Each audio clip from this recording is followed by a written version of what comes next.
Welcome to the New Books Network.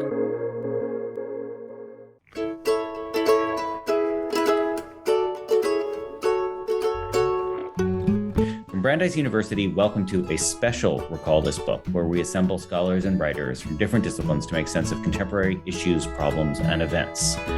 What's special? Well, this is a live recording of a critical conversation that took place at Brandeis as part of our Multi-Species Month, and in response to the appearance on campus of Peter Godfrey Smith talking about his book, Other Minds, and the challenges posed by the alterity of octopus consciousness. So we assembled three scholars, one of them is me, to discuss from various disciplinary perspectives what we make of the alterity of other animal forms of being, experience, consciousness, and intelligence, and how they interact with the human.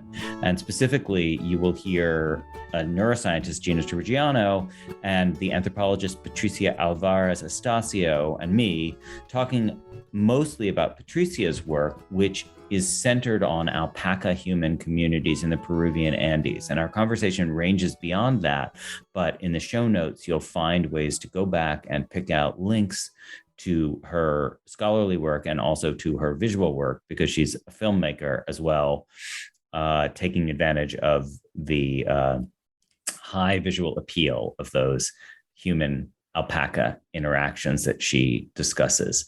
So with that, we pivot to the actual recording of that live event. Welcome to the first critical conversation of this year. My name is Matthew Hedrick. I'm a physics professor, and I'm the chair of the First Year Experience Critical Conversations Committee. And on behalf of the committee, I'd like to welcome all of you to this first critical conversation of the year, which is on the topic, Other Minds Forming Communities with Non-Human Animals. The idea with these critical conversations is to showcase the intellectual vibrancy of Brandeis, in particular across fields. And so our moderator and discussants today, I think, really embody that.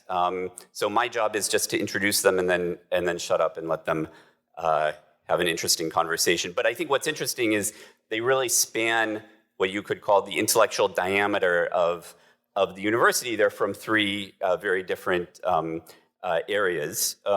So we have Patricia Alvarez Astacio, who is in the middle, who's an assistant professor of anthropology and who studied various things, including the alpaca wool and clothing industry in Peru. And what's interesting is she not only does her scholarship in the usual form of the written word, but is also a filmmaker. The other discussant we have today is Gina, who's a Levitan professor of vision and a world-famous neuroscientist who has done very important work understanding plasticity and stability, the interplay between plasticity and stability in neuronal circuits in the brain. And the moderator today is John Plotz, Mandel Professor of the Humanities, whose scholarship is in English literature and ranges from Victorian literature to science fiction and beyond, but whose intellect ranges well beyond that, and as illustrated, for example, that by the fact that he has not one but two podcasts on books, which I find really impressive, and is also one of the organizers of a prison education project, the Brandeis Educational Justice Initiative. So here we have these three formidable intellects who are going to talk about this topic that comes from the first year book that I hope you all read, that I found quite fascinating myself, Other Minds. And so as I promised, after introducing them, I would shut up. And so now I will leave it to, I guess, John, who will explain how it's going to happen today. Yeah. This is going to be a conversation mainly between Gina and Patricia, and I'm really, just going to be here lobbing questions at them, but then there's going to be plenty of time for you guys to ask questions as well, and you can see there's a couple of microphones, so we're going to pivot to that sort of open conversation format towards the end of the hour. As you know, the organizing principle for today's conversation is the idea of multi-species community. And I guess if we have an ethical agenda, I'm going to try to sum it up in one word, which is anti-anthropocentrism. It's kind of a portmanteau word, but it's one word. We share this world with innumerable species. Gina, I had millions, but I was afraid Gina was going to correct me, with lots and lots of species, many of which have complex social systems and high intelligence. So can these species communities inform how we approach global communal challenges, such as the degradation of the environment? And so, as you just heard, this conversation is definitely inspired by the new Student Book Forum selection, and one of the chairs of that committee, Gina, is here. And that selection was Other Minds, The Octopus, the Sea, and the Deep Origins of Consciousness by Peter Godfrey Smith. So basically, as we speak here today, I want you to picture an octopus. That is, I want you to think about what Godfrey Smith had to say about the various models of cognition, sensation, and experience that we actually encounter in the animal species we know. And I would say this is even true for our backyard pets or our dogs and cats. You know, there's difference going on there, interesting difference. And also consider what that diversity right here on Earth has to tell us about the potentiality of even greater diversity. So yeah, I'm into science fiction, but I will say whether those other consciousnesses and forms of cognition that we can imagine really exist or not, like actually, nonetheless, the thought experiment is crucial for the anti-anthropocentrism that I think a Brandeis education is going to help you to cultivate. So I just want to say one word before we begin about a person who isn't up here on the stage, but is really important, Elizabeth Ferry, who I'm not sure if she's here today, but she is. Oh, good. She inaugurated. Where's your hand, Ferry? Oh yeah, yes, your glasses too. Okay, so Elizabeth Ferry really had was the germinal insight for this conversation, but she's the man behind the curtain there. So let me turn now to Gina and Patricia, the stars of the show. And basically, if I could put you on the spot, could you each just say maybe one sentence or one paragraph about what you hope we'll get out of today's conversation? Sure. Hi, everyone. It's a lot of fun to be here. It's been a lot of fun sort of planning what we were going to do today. I guess as a biologist, I'm really keenly aware of our connections to other species and the really intricate web that we exist within. And we rely on this web for our life, for food, for clean air, for clean water. It's really impacts so many aspects of our lives. And yet, humans have modified our environment to such an incredible degree that we can exist, we can go for long periods of time without ever really encountering or noticing those connections. And so I guess if I had a hope from this conversation, what you might get out of it is that it would prompt you to really to open your eyes and to look for these connections, to see them, maybe even to feel them. Yes. So I think I have the same hope as Gina, and I come from it from a different angle, right? I think that not only we don't notice them, but it's about kind of reattuning, and this reattuning also makes us think about our own culture and our own communities and how we've learned to see or not to see the environment. So how can we kind of reflexively recognize those ways in which we've been taught to not see or recognize or overemphasize certain connections or read them in a particular way, right? How can we see them in a new form, right? How can we also kind of open our eyes to those ways in which we give nature and animals this kind of cultural and social meaning as well, right? As like a first step of recognizing. So one question I had for both of you guys really, but in a way, Gina, I think it might relate to you just kind of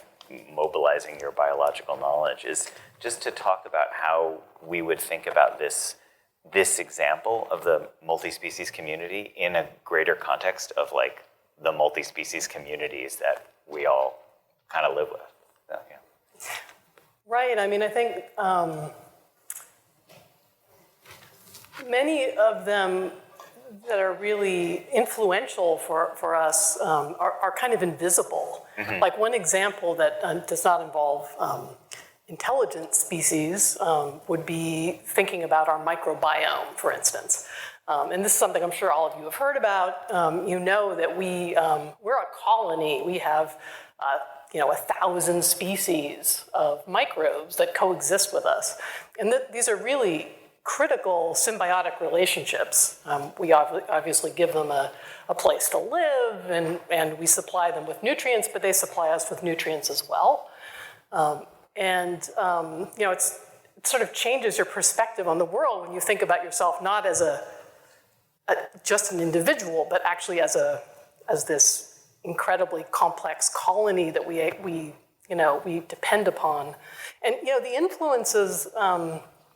Some of this is overhyped probably, but it goes beyond just supplying nutrients. There's growing evidence that some of these microbes generate neuroactive compounds that actually influence our mood and our behavior in very important ways. So that's a really odd thing to think about. It's completely, most of the time, invisible to us, unless you have to take antibiotics for something and then you feel really bad for a while. And that's because you've kind of decimated this community and it actually has to regrow, and it isn't going to come back the same way it did necessarily, right? Because you might have wiped out some elements of that complicated, these are all interacting with each other and they fill different niches. And so that's one, I think, sort of interesting aspect, is that a lot of these communities, like this is a very visible example, right, where you see these people depend upon these animals for their livelihood. It's just really intertwined into the way they every aspect of how they live. But there are all these invisible connections like that we're subject to all the time. I wonder what the alpaca eye view is on this. What did the alpaca get from this relationship? I mean, it's really clear that what the human gain is, and that this is a really respectful relationship. But from the alpaca's point of view, why don't they just disappear into the Andes and not come back? I remember seeing them wandering around up into the hills, and nothing's keeping them, right?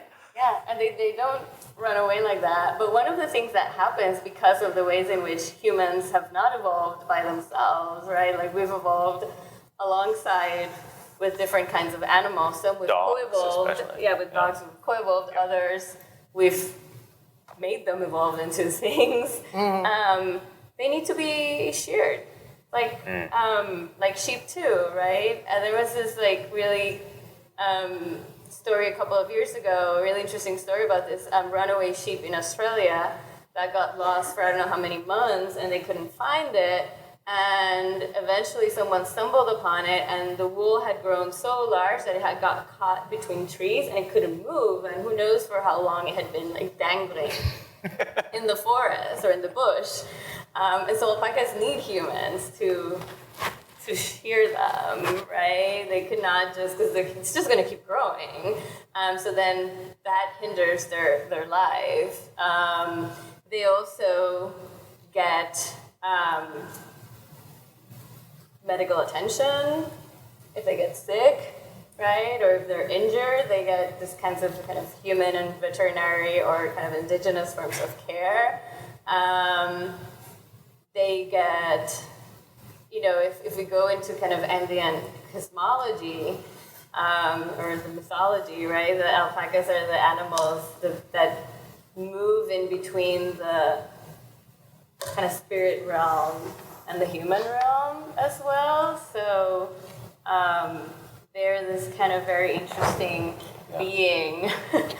Patricia, can I connect that to something Gina said at the beginning? Because I hear you saying there's an importance to the specificity of an indigenous form of respect, the way that these are animals that are woven into a coherent cosmology. But Gina, you also began by saying, we worry about getting cut off from our larger biological context. So the question I have is kind of tricky. It's about, I want to respect the difference of the indigenous forms of knowledge or understanding as opposed to, our own Waltham perspective, but also think about the common threads there. You know, because there's a way to tell the story where that is like, you can, alienate that as a form of knowledge. But I don't hear you doing that. I think it's more like, it actually is connected to Gina's point about like being aware of webs of commonness or something.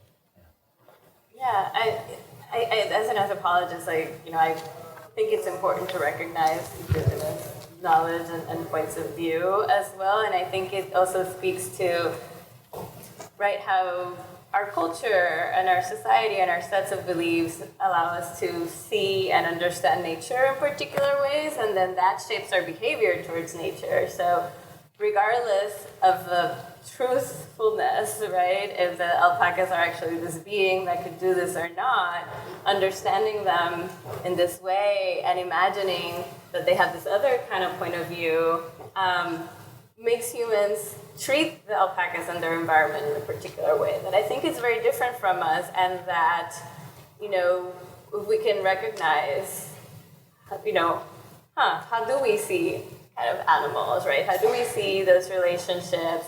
What kind of knowledge do we value about animals? We can see how that shapes how we behave towards animals, what animals we want around us, what animals we don't want to see and want to do away with, which ones are okay as pets, which ones are not okay as pets, what kind of,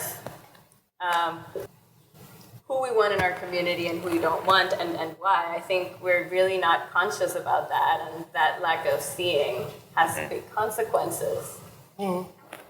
So I want to connect that.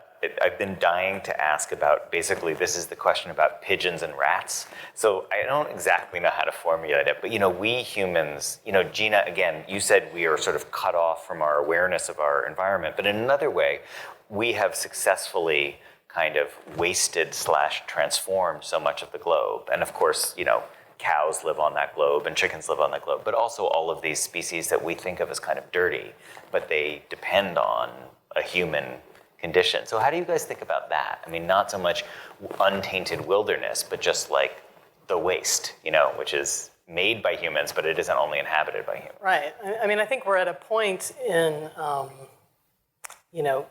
human takeover of the planet, if you will, where no animal species can avoid interacting with humans. I mean, there's almost no place on Earth where you can have a community of animals that doesn't have to in some way deal with us, right?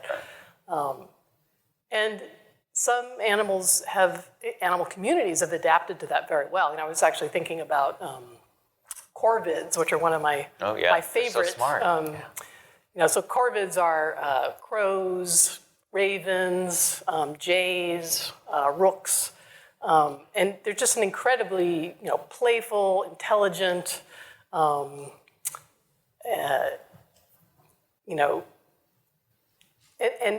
what's interesting is that many of those species actually have thrived as human populations have grown.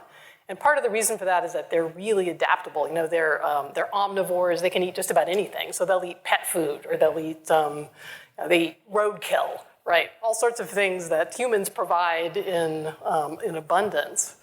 And at the same time, our relationship with them is not necessarily just as a relationship with a pest, right? I mean, if you think about the role that crows and ravens have played in all sorts of mythologies and religions, they've had this really important impact on the way humans view the world, and again, the relationship between when us and these different aspects of being. Crows are typically the trickster animals, right? Yeah. Spiders too. Yeah. Right. So there are interesting situations where these animals have really managed to take advantage of what human culture has generated, and of course there's many examples where the outcome has been much sadder than that. I spent quite a bit of time trying to befriend some crows in my yard during the pandemic. Yeah. But I had this neighbor who subsequently moved out, but he didn't like crows very much, just put it that way. He was trying to grow all of these vegetables and hops and things like that the crows were always raiding. And so he would sit on his porch with his, shotgun. Yeah. And he would, and the crows knew I wasn't him, but they still didn't trust me because, like I would talk to him and I'd tell him not to shoot the crows. But so they can recognize different people and really adapt their behavior to that. But I like that I threw up pigeon as an example, which is one where we feel squeamish about an animal that does well close to us, but a crow is a better example because it's got a little bit of independent agency or something. Yeah. Yeah, absolutely. And when you start to think about, how we view or how we can understand, alien consciousnesses, I think the crow is also a great example to think about, especially if you contrast it to an octopus, for instance. They're a bird, really different evolutionarily from mammals, and yet they can use tools, solve complex problems, communicate. I hear these calls. Some of them say, "Oh, someone's bringing food to the compost pile," and then all the crows converge, or, so you can actually differentiate some of their calls. Yeah. Anyway. Yeah, no, I think that's something.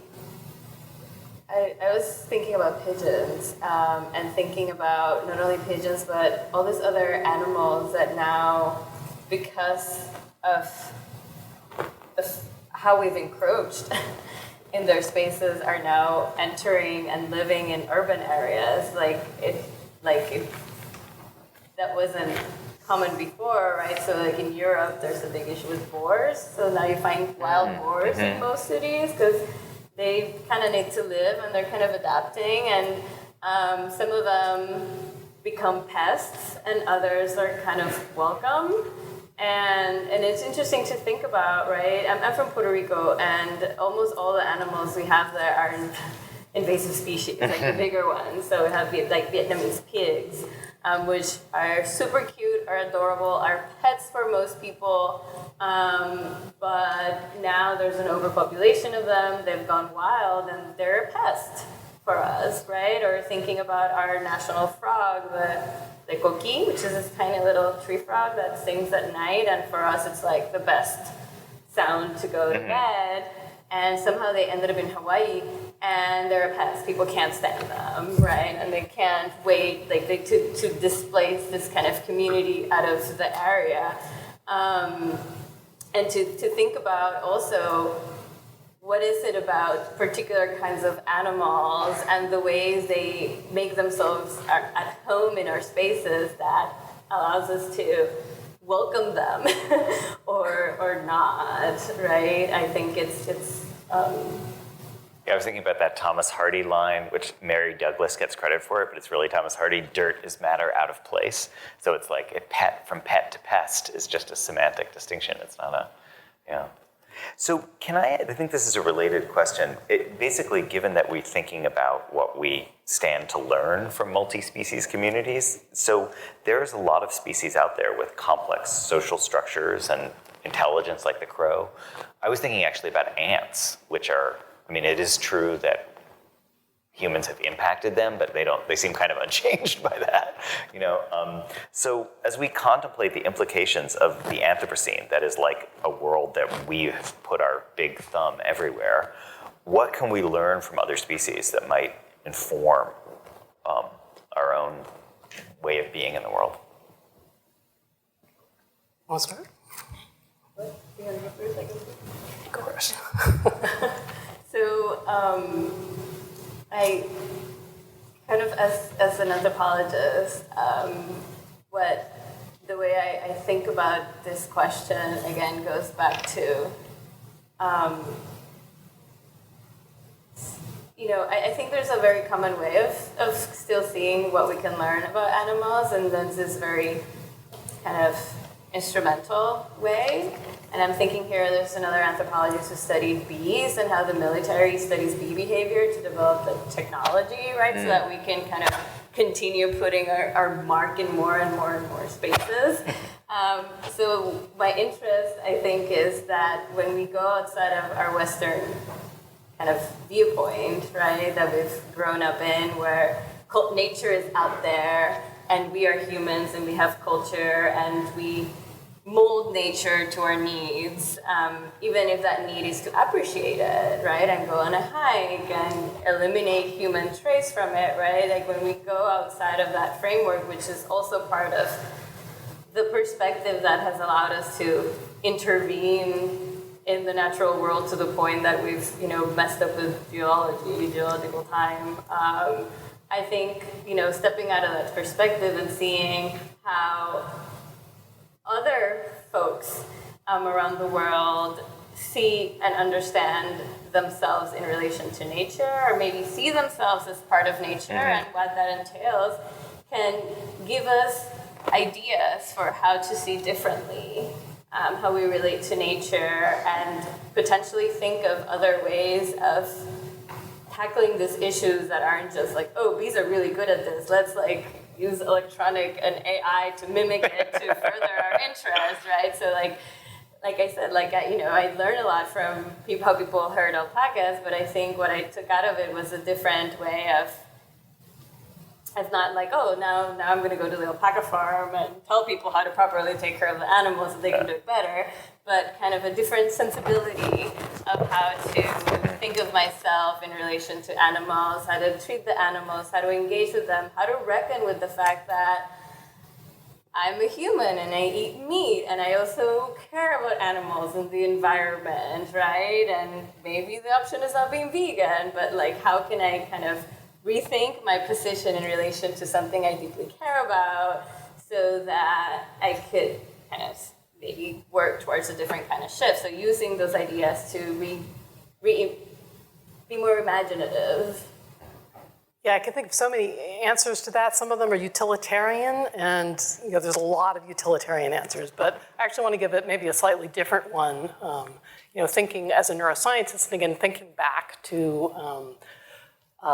there's a book that you all read about octopuses.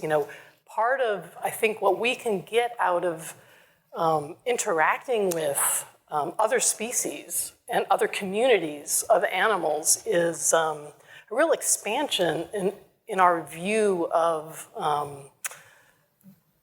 the ways of being in the world, ways of forming a society. I mean, a lot of these animals have very complex social structures, and they're very different from ours. Again, watching an animal like a crow solve a problem in a way that might blow your mind that they could do this, but it might be very different from the way you would solve that problem also. Yeah. And so I think it can give us this incredible appreciation for diversity, that is, diverse ways of solving problems, diverse ways of being in the world that is incredibly useful for us as a species, because if we're gonna really make progress as we go forward and have happier interactions with people who do things different ways and have different beliefs and different ways of being in the world, then I think those perspectives are really incredibly valuable. So, and it's also just, there's real beauty in it, So for me, that, I think that's maybe for me, that's why I like to go out in the world and see other species doing the things they do, It's, I mean, those films of crows playing by sliding down snow piles, they're beautiful. You're right. I was going to say they were fun, but that's the wrong word. Beautiful is a better word. Yeah. So I just want to wind down here with just a few related announcements. I will say that Gina continues her fabulous work on sleep and brain plasticity, but I also wanted to mention that Patricia, I think this is right, you're now making a film about the color magenta. Is that true? That's an amazing, okay. Well, that's a conversation for next year. It's a process. Right now I'm working on one on thoroughbred racehorses in Kentucky. That's Wow. And the magenta one. And I also wanted to say, if this topic interests you guys, please go to the podcast that Elizabeth Ferry and I run together, Recall This Book. If you subscribe to it tonight, tomorrow morning at 4 a.m., the next episode is coming out, which is our conversation with Professor Godfrey Smith while he was here at Brandeis. So we actually go into some of these questions about bird intelligence in that conversation. And the website also has further material, including an amazing essay that Professor Ferry found about touch in chimpanzees. So another way of thinking about these communities. So you guys, thank you so much. That was just a wonderful.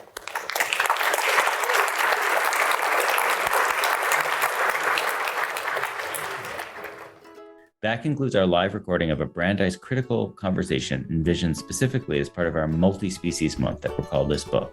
This podcast is sponsored by Brandeis and the Mandel Humanities Center, sound editing by Naomi Cohen, website design and social media by Miranda Peary of the English department. Gina, Patricia, and I are eager to hear your comments, criticisms, and thoughts on today's discussion. So please write a review or rate us on iTunes, Stitcher, or wherever you get your podcast. And from all of us here at RTB, thanks for listening.